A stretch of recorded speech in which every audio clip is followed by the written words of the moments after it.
For years, Manoj has operated on the razor's edge of survival. Every afternoon, he pushes a wooden cart into the monsoon rain to sell steamed momos, earning just enough to cover the next day's flour and his family's basic meals. That fragile balance is upended when a wealthy entrepreneur named Makriham opens a permanent Chinese restaurant directly across the street, targeting Manoj's exact customer base. Makriham doesn't just rely on his storefront to win.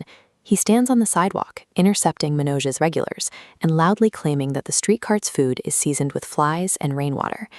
In a household with no savings, a few days of lost sales is a catastrophe. Honest labor offers no protection against a rival with the resources to systematically dismantle a poor man's reputation.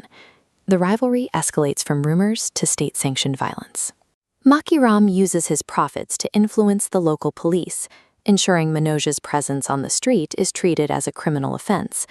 The officers arrive not to move the cart, but to destroy it. They splinter the wooden frame against the wet pavement and beat Manoj until both of his legs are broken. Manoj is left bedridden for 6 months, unable to stand, let alone push a cart.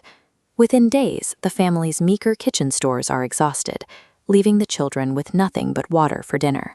With the primary earner crippled and their equipment in pieces, the family is out of options. Every day without income brings them closer to the physical reality of starvation. Seeing Manoj unable to move, Anita takes over. She stops tending to the domestic chores and begins prepping the heavy steamer herself, preparing to take the business into her own hands.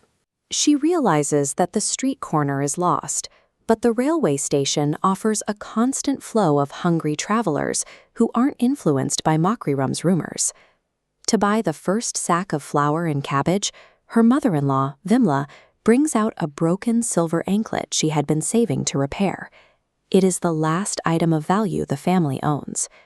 They take the anklet to a lender, trading the family's final bit of material dignity for the raw ingredients needed to make one last batch of momos. Anita arrives at the station to find a chaotic, cutthroat environment where every inch of the platform is claimed by established vendors. Men like Mongru, who have sold stale snacks there for years, immediately try to intimidate her.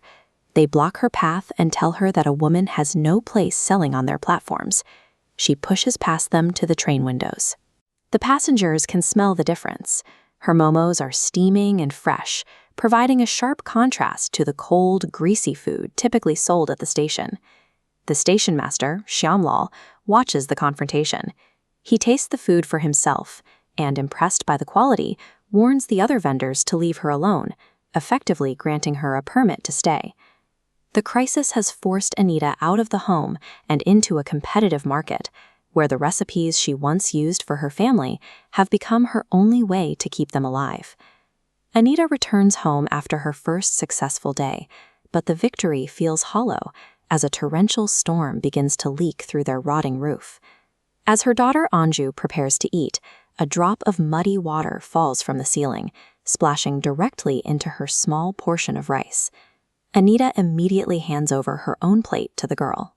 She tells the family she isn't hungry because she ate plenty of leftovers at the station, hiding the fact that she hasn't touched a morsel all day. Manoj knows she is lying. He watches her exhaustion and quietly pushes his own half-finished plate toward her, insisting he can't finish it so that she can eat without guilt. Survival is paid for through these agonizing, invisible acts of self-deprivation, fueled by a family's refusal to let each other go hungry. Anita's routine now starts at 4 a.m. She spends the early hours in the cold, prepping massive quantities of cabbage and dough to meet the growing crowds of travelers who have started looking for her by name. Over several weeks, the demand outgrows what she can carry in a basket. The sight of a crowd gathered around her becomes a daily fixture of the morning commute.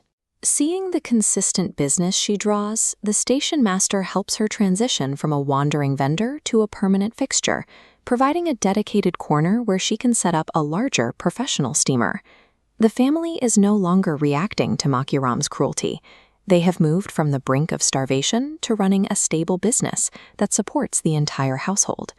This stability wasn't found through luck, but through the shared sacrifices of a family that refused to break under the weight of the storm.